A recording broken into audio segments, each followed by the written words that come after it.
Muy buenas, un saludo muy cordial a todos los docentes que se encuentran disfrutando obviamente de la actividad educativa en sus aulas, que también respetamos muchísimo la labor y es importante reforzar todo lo que podamos en materia didáctica.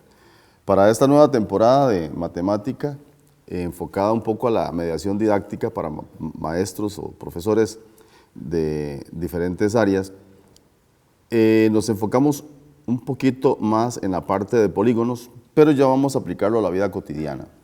Los polígonos se entienden como las figuras formadas por diferentes lados, cerradas, y entre ellos tenemos el cuadrado, el rectángulo, el rombo, el hexágono y otros más. Por ejemplo, en cualquier tipo de situación, si nosotros tenemos, por decir algo, una hoja doblada en diferentes dobleces, ¿verdad? Si lo doblo en 4 y luego lo puedo doblar una vez más, entonces, de una forma muy práctica, muy sencilla, usted puede formar diferentes figuras, diferentes polígonos. Los hay obviamente de todos los tipos. Este va a ser un polígono, como habíamos dicho en uno de los programas anteriores, un polígono cóncavo. Es a modo de estrella. Entonces, al abrirlo, por supuesto, se forma un polígono. Y como acabamos de decirlo, este es un polígono cóncavo en forma de estrella, por ejemplo.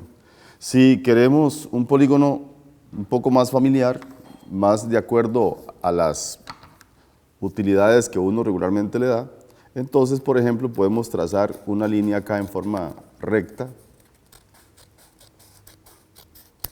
como formando un triángulo en el corte, pero al abrirlo, obviamente tenemos un rombo.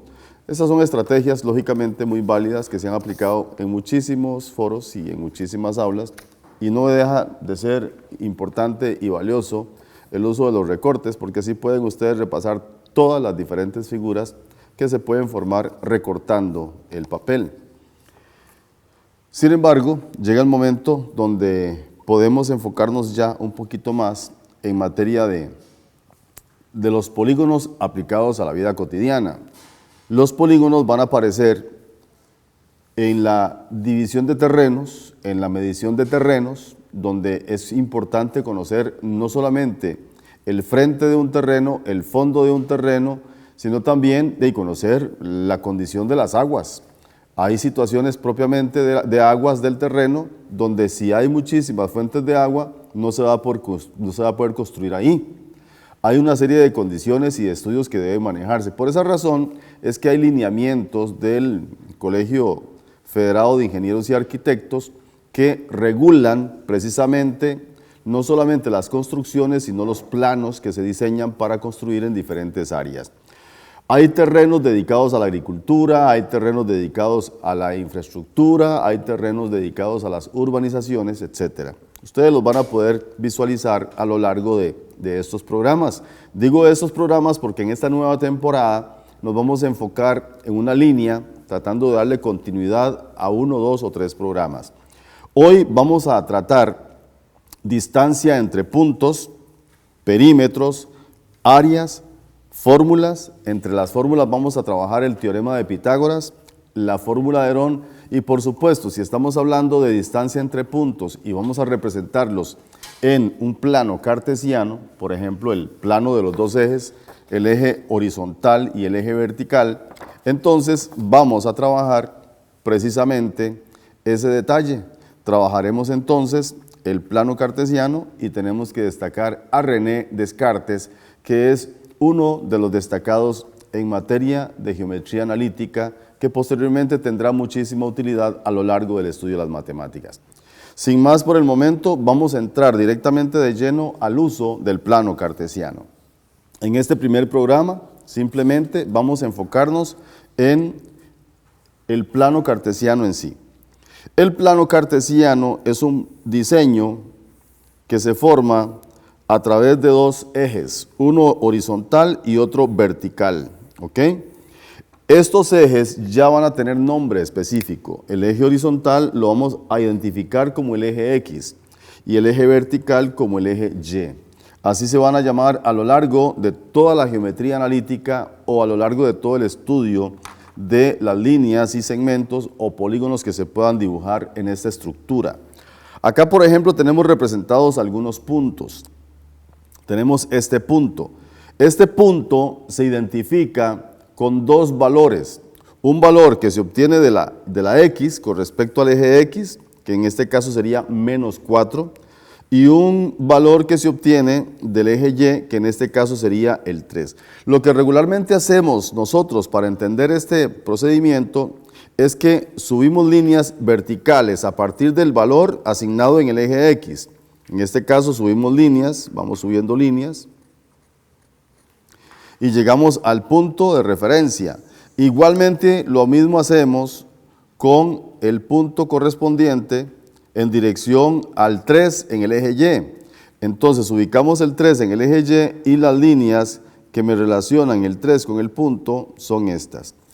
Se forma como una especie de rectángulo entre las líneas y por supuesto el origen del plano cartesiano. A este punto lo vamos a identificar con el nombre de origen del plano cartesiano.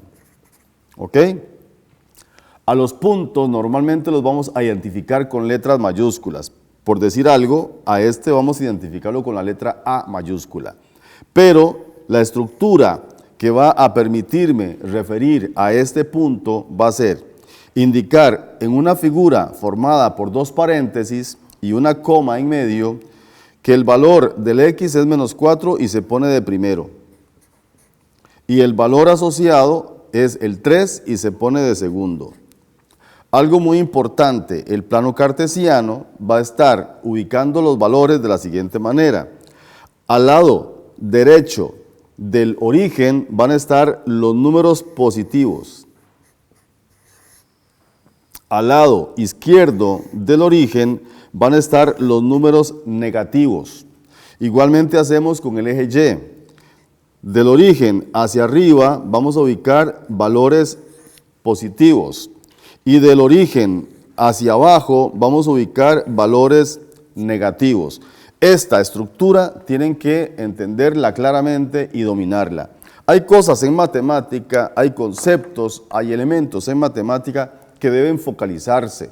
No es que deben memorizarse, simplemente son aspectos generales que se deben utilizar, así como los signos de puntuación. Cuando usted escribe un texto, tiene que saber cuándo termina una frase, una coma, cuándo se continúa la frase pero sin desligarse del texto, una coma o un punto y coma, y cuándo termina una frase completa sobre una idea, un punto, pero si continúa todavía una referencia ampliando conceptos sobre el tema, punto seguido, pero si la frase ya del todo termina para indicar un nuevo párrafo un poco diferente al concepto inicial, entonces se pone el punto y aparte. Son reglas ortográficas importantes, reglas de puntuación, así entonces en matemática también hay reglas. Por esa razón es muy importante entender que no es que la matemática tiene un montón de cosas, un montón de fórmulas y hay que memorizar o aprender, no, es que se requieren en la vida práctica. Por esa razón, hoy en este primer programa enfocamos la importancia del plano cartesiano. Profundice, busque ahí en YouTube o en Google, busque información sobre plano cartesiano. Aquí se lo anoto, plano cartesiano. Ya le conté que se llama plano cartesiano gracias a un personaje que también usted lo va a ver en algún momento en las referencias y lo enfocaremos también en estos espacios.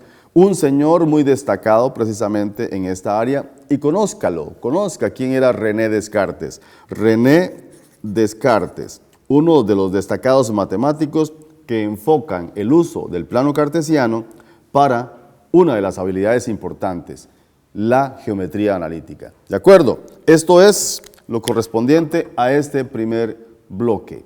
Nos vemos en otra próxima edición. Siga contándonos sus ideas, sus recomendaciones a través del WhatsApp y los espero muy pronto. Gracias.